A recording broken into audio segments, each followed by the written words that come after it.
сабагыбыздын темасы үйлөрдүн курулушу, алардын мааниси жана функциялары. Сабактын максаты турак жай жөнүндө түшүнүк жана анын мааниси, аткарган функциялары жөнүндө түшүнүк. Боз үйдүн түзүлүшү, түрлөрү, керектелүүчү материалдар жөнүндө түшүнүк. Тыкан, таза, сарамжал менен иштөөгө көнүгүү. Эмгек маданиятына жана эмгектенүүгө тарбиялоо, эстетикалык табитин калыптандыруу. Тема жөнүндө айта турган болсок, бул турак жай, адамдар же жаныбарлар дайыма жердеген үй, курулуш, орун.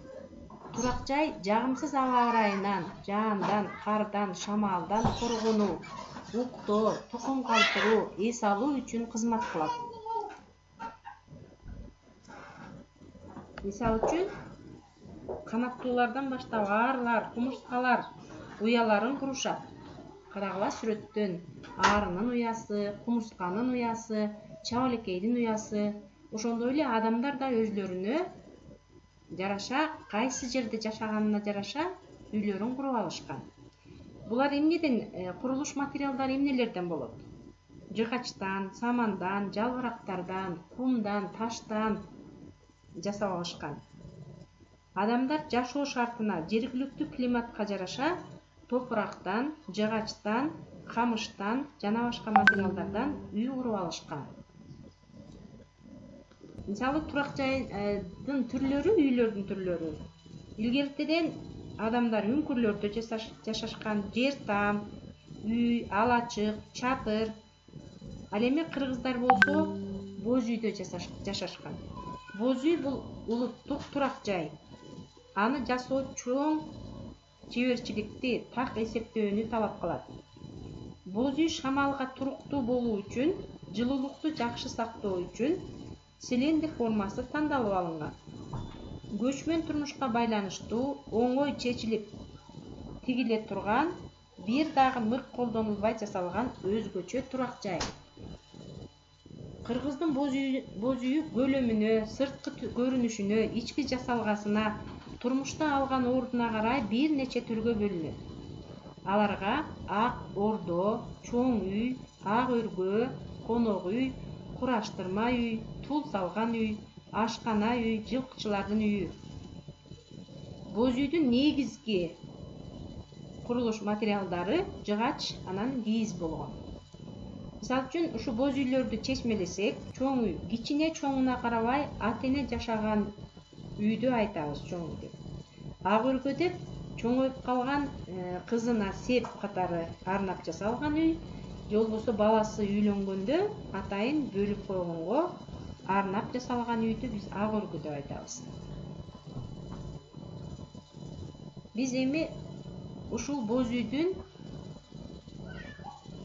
макетин жасап көрөбүз. Азыр видеого көңүл бурсаңар, мына ошондо боз үйдүн жасалышын мен көрсөтүп берем. Жөнөкөй эле A4 форматындагы альбомдун барагынан кичинекей өлчөмдө макет жасап көрөлү. Ал үчүн бизге кайчы, сызгыч, циркуль, таш карандаш жана клей керек болот. Биз биринчи эмнеден баштайбыз? Биринчи боз үйдүн керегеси деп коет, мына ушул керегеден баштайлы. Анчын альбомдун барагынын мынакей 6 сантиметр өлчөйбүз дагы барагынын эң четинен. Эки четинен тең 6 сантиметр өлчөгүлө дагы муну сызып алабыз, бириктирип. Альбомдун толугу боюнча аягына чейин, бир барактын аягына чейин. Бул керегеси болот. Ушул жерден шак эле анын эшигин да чийип алалы. 10 сантиметр алалык калтырып, бийиктигин 5 сантиметр, эшиктин турасы 3 сантиметр кылалы дагы. Муну белгилеп коелу мындай. Мынакей эшиги. Андан кийин эми боз үйдүн үстүңкү бөлүгү, же болбосо кереге болду бул. Бул үзүк жагы деп коет, же болбосо уулуктары орношо турган жагы. Эми бул макет болгондуктан кагаздан жасап аткандан кийин буга бизге циркуль керек. Жарым айлана формасындагы циркуль менен иштеле турган айлана сызабыз. Бул айланабыз 10 сантиметр чоңдукта, радиусу 10 сантиметр болот. Мына сызып алабыз биринчи айланабызды.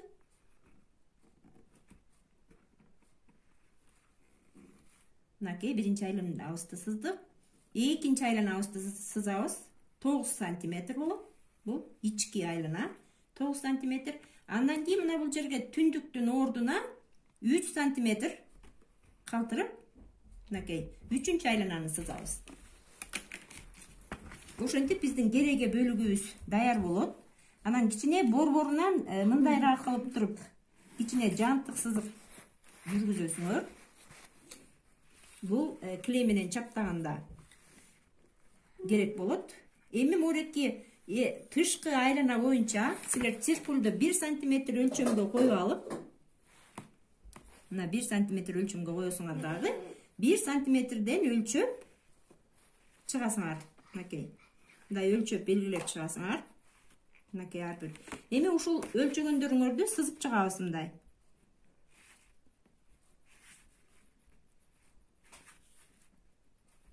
Мынакей мындай кылып сызып чыгасыңар ар бирөөнү. Жанагы 9 сантиметрлик айланага чейин эле. Бул чаптаганга керек болот бизге.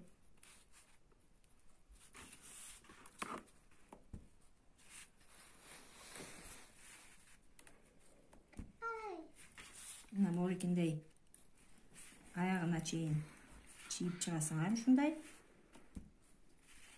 сызык менен. Бул түз кескенге силерге жардамчы сызыктар болот да. Бул четти кесебиз.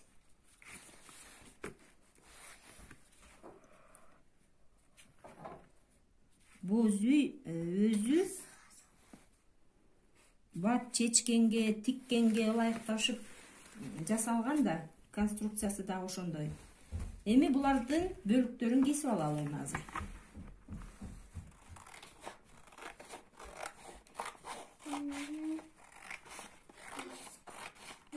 Керегесин өзүнчө кесип алабыз. Эгерде кооздойбуз десеңер, анда мына морекиндей четине деген оймо тартып боеп алсаңар болот. Морекиндей даяр оймолорду чаптап койсок болот. Мынакей мындай айланага кылып чаптай электен биринчи ушуну кооздоп алганыңар жакшы да. Себеби чапталганга ыңгайлуу болот.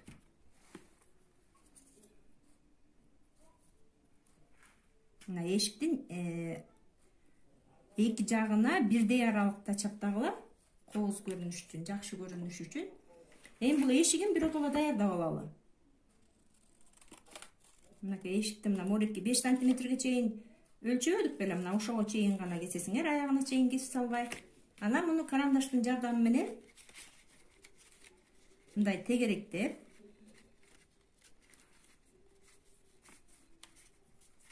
анан муну бул жерге чаптап коебуз.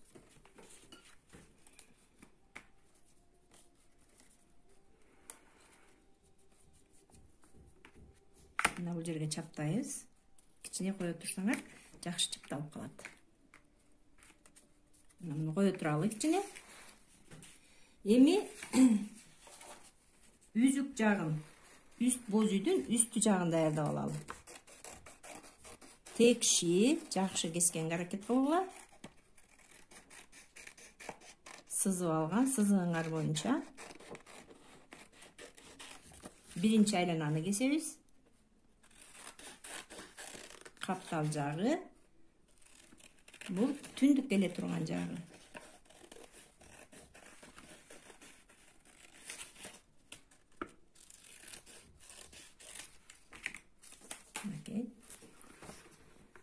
Мунун эми жанагы 1 сантиметр кылып белгилеп албадык беле. Ошолорду мына 9 сантиметрлик экинчи айланаңарга чейин мындай кесип аласыңар. Кыска кесиндилер.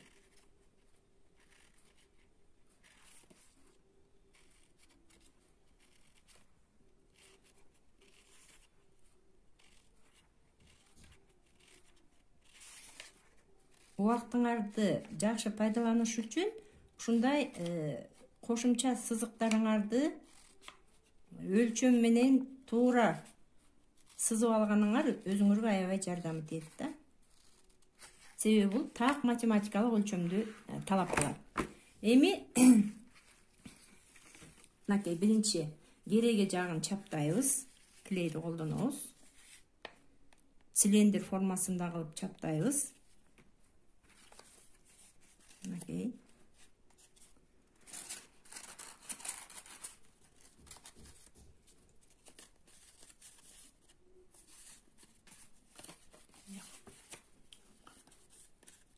Кичине кармап тургула, чапталгыча.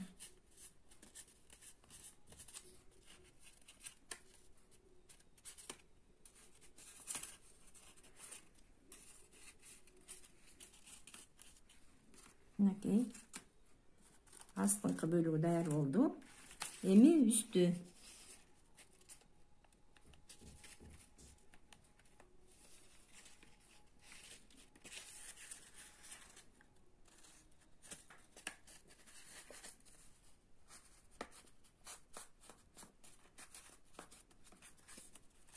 Мынакей. Үстүңкү бөлүгү даяр болду. Мунун дагы оймосун азыр чаптап койсоңор жакшы болот да.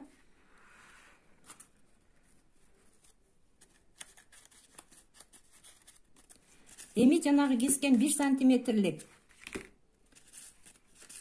сызыктарыбызды бирөөн калтырып, экинчиси мына морекинде бүктөп чыгабыз.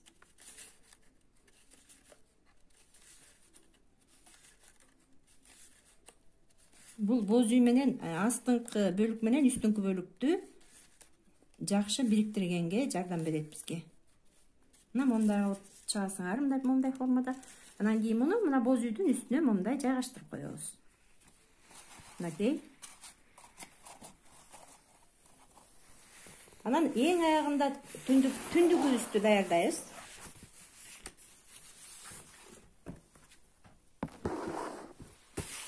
Өчүрөт турсаң ичине. Мына эң аягында биз түндүктү жасайбыз, кыздар. Мына 3 бөлүк деген кагаздан эле кичинекей 2 мм калыңдыктагы ушундай формада экини жасайсыңар. Бул эми жасаш оңой эле. Анан эми бул үзүгүн алып туруп, анан ичине клей түйкөп муну эки жагына. Анан бул ичинен жайгаштырабыз. Мынакей. Мындай ичинен жайгаштырасыңар. Чапталгача кичине кармай тургула. Анан кийин муну дагы клейлеп.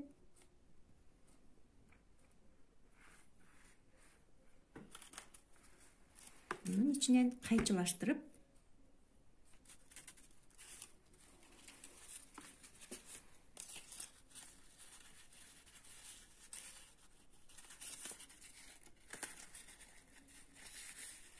Окей.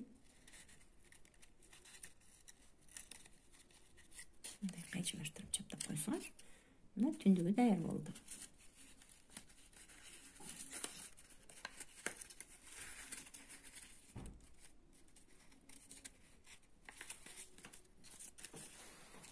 Ошентип